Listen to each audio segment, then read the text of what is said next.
Hello and welcome. This is Rick Brewer. I want to welcome you to today's presentation of the 6 Golden Nuggets. These are the steps to becoming a wedding mastermind. As I travel around the country meeting with wedding vendors, I find in each market there are some who just simply dominate their niche, that they dominate their market. And in that domination, they have taken certain steps to do that. I have found 6 common elements amongst these wedding masterminds, which I intend to share with you today. Before we get going too far, though, I want to share with you a little bit about myself. For those of you who don't know me, I have been in the wedding industry for 20 years. I started as a wedding vendor, and I did over 300 weddings.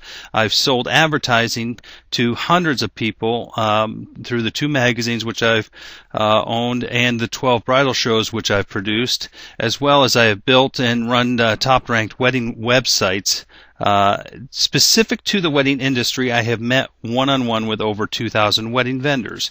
Again, this is specific to the wedding industry's marketing and selling to brides is what I do. I fly around the country and speak to wedding associations and groups of wedding professionals all over. And I see some similarities in problems, and I see some similarities in successes. And again, that's what I intend on doing today, is sharing those successes with you. You can hear what others have to say. I can talk all about myself all day long. If you go to my YouTube channel, it's youtube.com/getmorebrides. You can also look me up on Facebook. I'm on Twitter. There's my phone number. Give me a call if you want, or email me anything. If something's unclear in what I'm saying, connect with me. I'm not hiding. I'm pretty out there and in the wedding industry. I want to share with you one thought on the outset, that money isn't everything. When we get into our businesses, though, that's one of the things, it ranks right up there with oxygen, as said by the great Zig Ziglar. You'll find that when you don't have money, or when your business is struggling, that it's like being underwater, and it's hard to catch a breath, and that you'll do anything just to get your head above water, let alone to float for a while and get back to the beach where you want to just have a day at the beach. Now, I'm going to talk about becoming a wedding mastermind because it's my true belief that everyone out there can do the same things and become a wedding mastermind if they become a student of their business. I'll share with you what I believe are the 6 levels of achievement. Number 1 is 0 or no achievement. You put no effort, no thought, or energy into anything, you get that same result.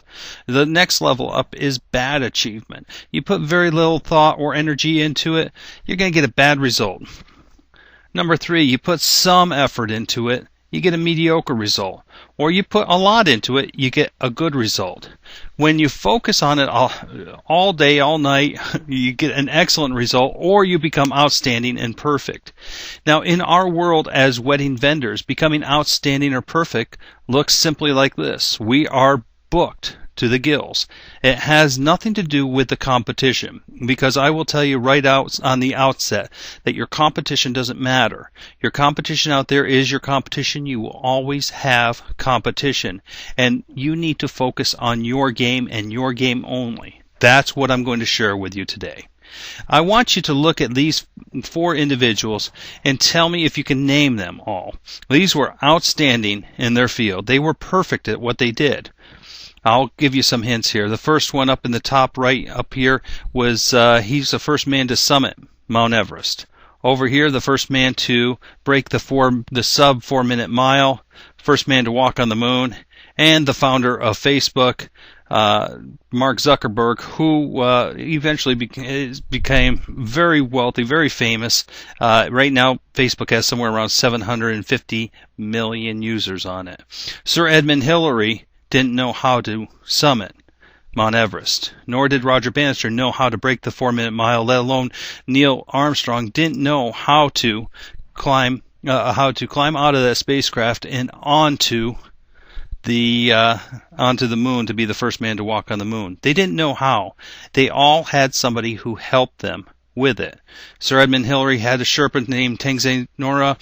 Frank Stanfill was a coach for Roger Bannister. Gene Kranz was the flight director. And then over here you've got Sean Parker of Napster fame.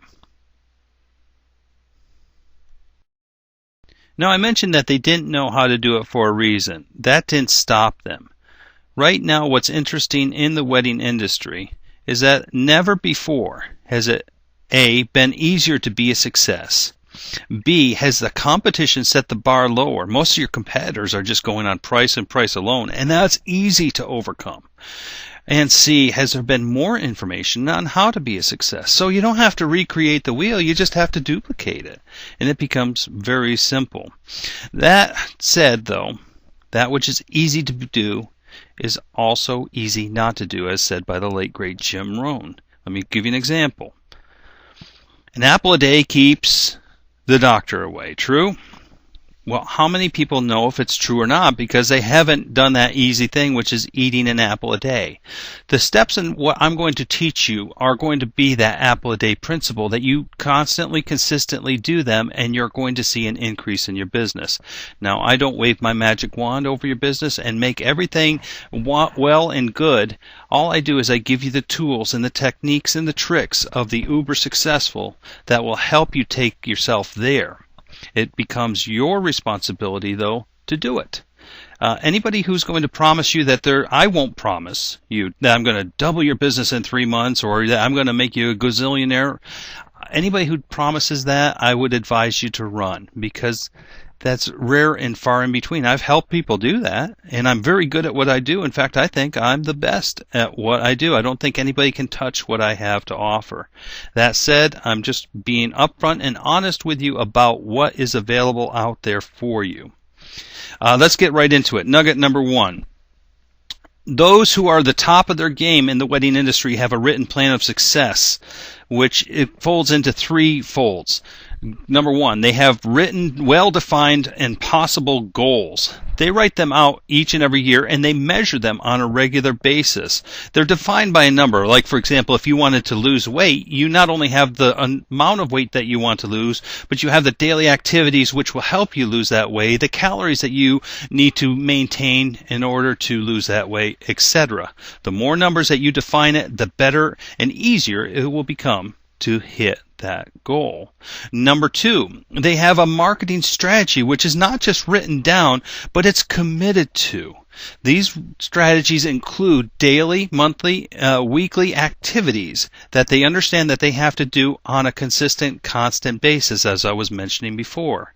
And then number 3, they have a sales system which is designed. It's not a default system that they just hope for. They design it, they write it down. When you write these things down, there's something about the human mind that makes them more possible to have happen.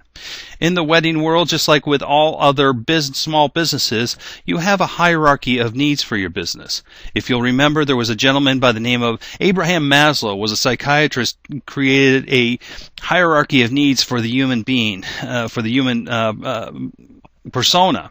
That says down here on the bottom level, you need food, air, and water before you need to worry about shelter and clothing, before you need to worry about self-actualization or feeling good about yourself, finding a purpose in your life. In the wedding world, it's similar. The first thing that your business needs is marketing. Without marketing, you cannot even be a choice. They need to know that you're there. That's very fundamental. If the brides don't know about you, there's no potential way for them to connect with you. Number 2, is sales. Once they connect with you, you need to be able to talk to them in a manner to where you sell yourself well and don't oversell yourself or talk about things that she doesn't want to hear. And then number 3 is fulfillment. Fulfillment is the last step, but unfortunately that's where we spend most of our time.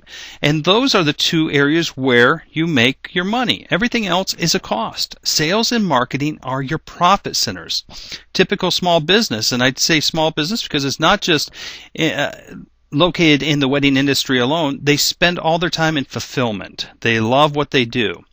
Next, they spend a little bit of time in sales because they know they need to close some sales. And then number 3 is marketing, because they simply don't know how to market, and they spend a lot of money out there on things that didn't work so well for them. Perhaps it was the method, perhaps it was the medium. Either way, they spend a little bit of time. That does not give you a good foundation for your business. You need to focus on your marketing to make your business strong. Nugget number 2 of the Wedding Mastermind. Let me ask you a quick question before I delve into this. What's the difference between first and second place in the wedding world? It's a whole world of difference, isn't it? If a bride comes to you and says, we really liked what you do, we liked you as a person, but we went with somebody else.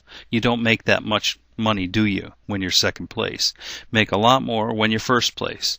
That's why the wedding masterminds focus on the 1% and the power of 1%. The power of 1% is this simple, that you don't need to win by lengths and lengths and lengths in the race overall. You just need to win by a nose. And it's typically that extra little bit that you put in that becomes that 1% difference that helps you to win. Those who do the wedding masterminds who focus on the power of 1%, they'll put one more phone call in a day. They'll ask for every sale. They'll use systems which they know work, and they'll tweak them and improve them. They use technology to their advantage to automate their systems. They hold the bride by the hand and take her step by step. Not literally, just figuratively, to where she's going one step at a time instead of trying to throw everything at them. They try to get them to the appointment, for example, because they know that at the appointment is where the bride will buy. They manage by measuring everything they do, and they continually train. I've seen people who were the best in their industry come to many of my seminars, my colleagues' seminars, because they can't get enough, because they get one idea out of it. They know that that will make them money over the next year. Now, what 1% is not?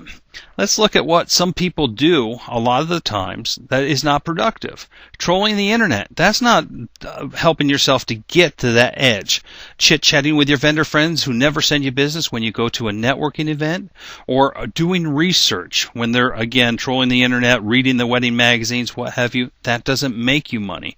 Anything that doesn't potentially make you money is not 1%. The 1% are the prime time activities which help you to make more money and have a stronger bottom line.